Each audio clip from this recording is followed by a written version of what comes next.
Hello, everybody. Scott Golden here with the Mid-South Wrestling Review Series. The 30th of July, 1983 is our next foray, and hopefully my goal is to finish the year over the weekend, depending on what comes up in my schedule. But anyway, as we move forward, we again had the Tokyo Dome. Sure, Superdome.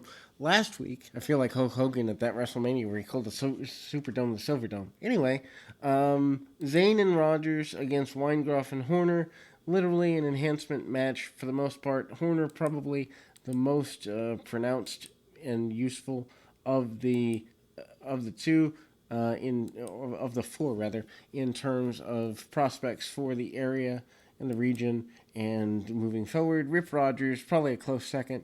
Rogers, though, has not really found victories, so that gives him a little bit of a downturn. Crossbody on Rogers by Horner and drop kicks under the chin. Horner is managing to be pretty aggressive. Weingroff,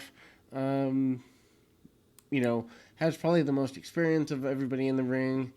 Zayn is again an enhancement talent. Mainly, again, the spotlight on Horner, who has been around for several months, has not really found a great deal of, I guess, what you consider chaos or whatever. And in terms of victories, Weingroff managing to do a little better as far as getting where he needs to go.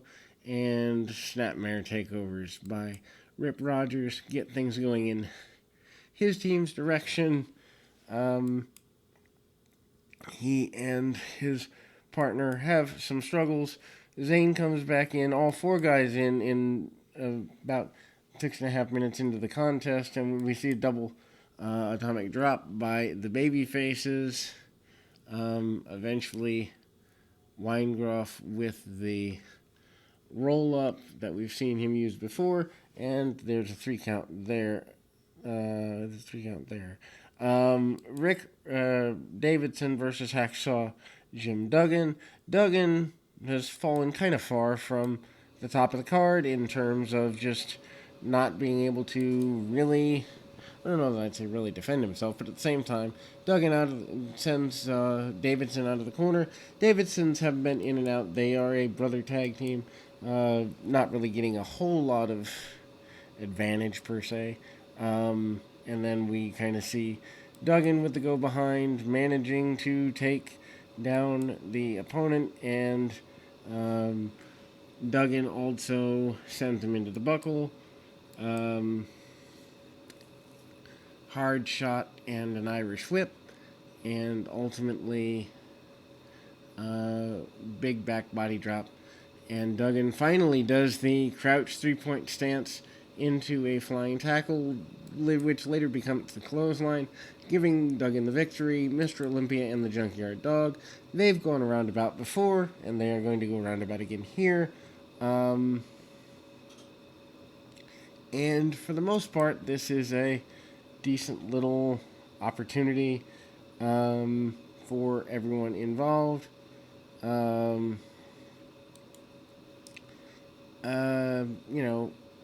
Dog and Olympia have been kind of on a collision course. Dog, of course, a former North American champion. He looks a little scruffy, hits some body slams and other power moves early, headbutts by the Dog, head scissors by Olympia, who is climbing up pretty high. And again, we kind of get going there, and a snapmare over and the fist drop right between the eyes. The Dog with the pinning attempt and gets the pin. We see the headbutt by the Dog, 1-2, and almost 3 out the back door. Doesn't get the full 3. Hard shots by Olympia to the midsection, and again, kind of we see the attempted choke out and the like, and Olympia manages to get things going back his way. Hard shots by the Dog into the midsection as Olympia tries the double axe handle from the top rope, doesn't get it. Dog puts on the reverse chin lock and kind of sits with it a little bit, turns it into a sleeper, but Olympia comes out the back door. Olympia sent to the outside, and then kind of hits the ring skirts a little bit, goes under the ring for a little bit, and it looks as though he might have grabbed a weapon or two while under there. Anyway, Dog tries to drag him back in. Olympia manages to choke him over the top rope, throat first, and Olympia comes in, hitting in the process the opportunity to load up his boot, and the Dog catches him, kind of hits the inverted spinning toe hold sort of thing. The referee makes the stop, and the Dog is victorious. Hacksaw Butch Reed against Magnum TA is up next. Kind of an interesting pairing, as both guys are getting pushed pretty heavy, but neither guy has a clear 100% direction within the territory, although I would say TA has more of an upside at this point than his adversary does. It's kind of a pretty big deal. TA squaring off and the North American Championship on the line. And when I say that Butch Reed doesn't have much of a direction, after beating the Dog, he hadn't really established another major challenger for that championship, and so Magnum TA being given that opportunity is a huge career opportunity to this point for TA. Both guys trade arm drags, and both guys almost, I would consider, equally powerful in their pursuit of victory. Anyway, Butch Reed takes TA over pretty well, holds on to him for a bit, and shoulder tackles and the leapfrog and the drop kick under the chin, deep arm drag, and ultimately hard shots by Magnum TA, and back to the deep arms, and again, ultimately, we kind of see this match a little slower than your average championship match would be, but Magnum TA rising to the occasion. You got to remember, this is still, I believe, his rookie year. If not, 81 was his rookie year, but I'm pretty sure 82 was his rookie, or 82 was his rookie year. So might be in the second year at most, but he still doesn't have a great deal of experience in the vein of things. Hard shots by Butch Reed, and again, Irish whip and a back elbow. Meanwhile, Butch Reed is trying to choke out his opponent to the best of his ability, kind of using a sleeper, kind of using a choke, and again, it's kind of a hard thing. Kicks to the midsection by